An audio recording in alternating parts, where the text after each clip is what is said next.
ओम श्री गणेशाय नमः। नमस्कार बंधुगण, आपण मानंकु समस्तंकु आपणक निजस्व चैनल ज्योतिष दर्पण को मु हार्दिक स्वागत करुछि। आसंतु जानिबा कोन कहूछि आज आपणक राशि आपणक दिन। तेबे चालंतु वीडियोटी आरंभ करिबा आजिर सुविचार सहित। बंधुगण, दीपावलीर प्रकृत अर्थ केवल घरे दीप जालिबा नुहे, बरं आम मन भितरे थिबा अंधकार को दूर करिबा उचित। कारण जेतेबेले आमे भितरु सच्चोट एवं सकारात्मक हो जाइथाओ सेतेबेले आम जीवन रे प्रकृत आलोक आसी थाए। एबे आसंतु जानिबा आजिर पंचांग।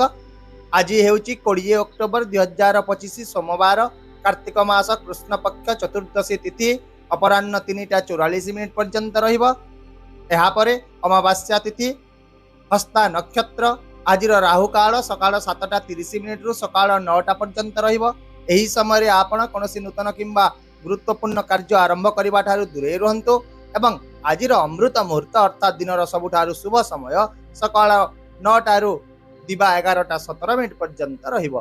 चंद्र आज कन्या राशि रे एवं सूर्य तुला राशि रे गोचर करिवे। एहा व्यतीत आज हेउची मां लक्ष्मी को पूजा करिवार पवित्र पर्व बा आलोकर पर्व दीपावली। तेणु आपण मानंकु समस्तंकु एही पवित्र दीपावली रो हार्दिक अभिनंदन एवं शुभ कामना एया जे आपणक घर सुख शांति रे परिपूर्ण रहू एवं मां लक्ष्मी को आशीर्वाद सदा सर्वदा आपणक उपरे रहिथाउ। चलंतु एबे कुंभ राशि रो आजिर दैनिक राशिफल विषय रे विस्तृत भाव रे आलोचना करिबा। ग्रह नक्षत्र गुड़िकर स्थिति दृष्टिकोण रो आपणक पई आज दिनटी शक्ति एवं उत्साह रे परिपूर्ण एक दिन हेबो। आपण निज काम रे संपूर्ण भाव रे बुड़ी रहिबे एवं आत्मविश्वास रो सहित प्रत्येक कार्य गुडी को समाप्त मध्य करि पारिबे। आपणक वरिष्ठ अधिकारी माने ऑफिस रे आपणक कठिन परिश्रम एवं निष्ठा देखि खुशी हेबे। जो माने पदोन्नति किंबा स्थानांतर संपर्क निष्पत्ति नेबारे पछघुंचा देउतिले समाने धीरे धीरे एथिरे प्रगति देखिबा आरंभ करिवे।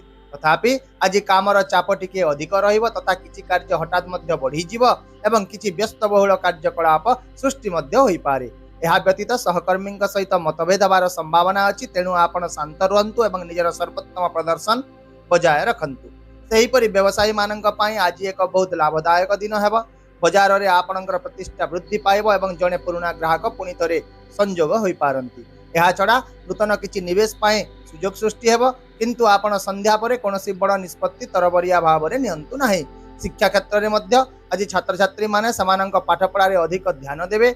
जो माने परीक्षा पई प्रस्तुत होइचंती समाने भल फलाफल देखि पारिबे एवं उच्च शिक्षा किंबा कैरियर विकास रे मध्य आज एक नूतन दिग खोलिबा को जाउछि।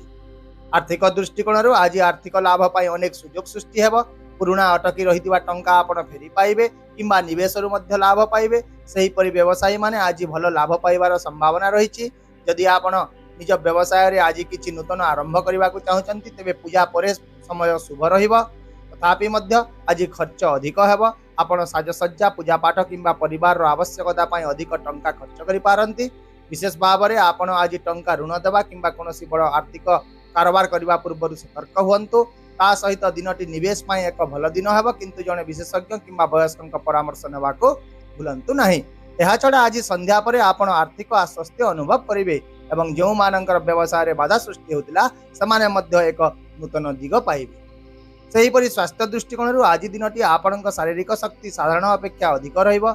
आपणक मन मध्य खुशी रहिबो एवं आपण बहुत सकारात्मक अनुभव करिवे। तथापि मध्य व्यस्तबहुल उत्सव ऋतु किंबा विलंबित रातिर कार्यक्रम जोगो आपण किछिटा थक्का किंबा मुंडबिंधा अनुभव करि पारंती। विशेष भाव में आपण आज तेल मसला अत्यधिक परिमाण रे मिठा किंबा भारी खाद्य खाइबाटा दूरे रहंतु, नचेत पेट किंबा पाचन संबंधी समस्या देखिबा को मिलिबो। एहा सहित प्रचुर पानी पियंतु एवं जदि आपण क्लांत अनुभव करचंती तेबे किछि समय पय विश्राम नियंतु। आज पूजा एवं धार्मिक कार्यकलाप आपणकर आत्मविश्वास को वृद्धि करिवो। सेहीपरि वरिष्ठ नागरिक माने मध्य कंठी किंबा पिठी जंत्रणा अनुभव करि पारंती। तेणु अत्यधिक परिश्रम करिबा ठारो दूरे रहंतु। सामग्रिक भाव में दिनटी सुस्थ एवं उज्ज्वल रहिबो।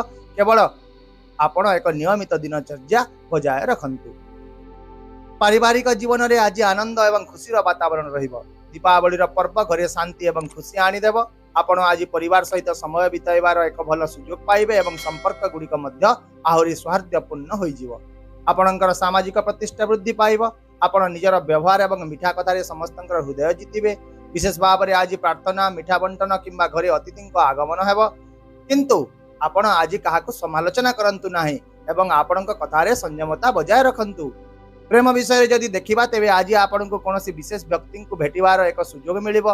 पुराना प्रेम संपर्क मजबूत हेबो, किंतु तृतीय पक्षर हस्तक्षेप प्रति सतर्क रहंतु। सेहीपरि जदि आपण विवाहित अटंती तेबे आज आपण जीवन साथी सहित एक विशेष मुहूर्त बिताइबे। आपणको जीवन साथी ठारू पूर्ण समर्थन मिलिबो, जहा द्वारा आपणकर मन और हृदय खुशी रहिबो। ताहेले बंधुगण, आपणक पई आजिर विशेष प्रतिकार हेउची आज आपण भगवान शिवं को पूजा करंतु। जे कोनोसी शिवलिंग रे पानी, कंचा क्षीर एवं बेलपत्र अर्पण करंतु।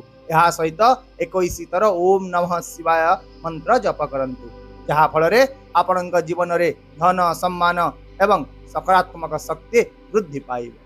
आशा करूची भिडियोटी को आपण सकारात्मक चिंताधारा सहित ग्रहण करिवे एवं आपणकर दिन को आहुरी सुंदर करिवे। यदि आपणको आमर एई भिडियोटी पसंद आसिला तेबे दया करी भिडियोटी को हाइप करंतु, शेयर करंतु एवं आपणकर मूल्यवान मतामत कमेंट बॉक्स रे निश्चित भाव रे जणांतु। ता सहित हम चैनल को सब्सक्राइब करबा को मध्य भूलंतु नाही, कारण प्रत्येक दिन आमे आपणक पई आनी थाउ सठिक, सहज एवं निर्भर योग्य राशिफल। तेबे आसंता काली पुनी देखा हेबा आउ एक नूतन राशिफल भिडियो सहित। से पर्यंत विदाय दियंतु। नमस्कार। जय जगन्नाथ।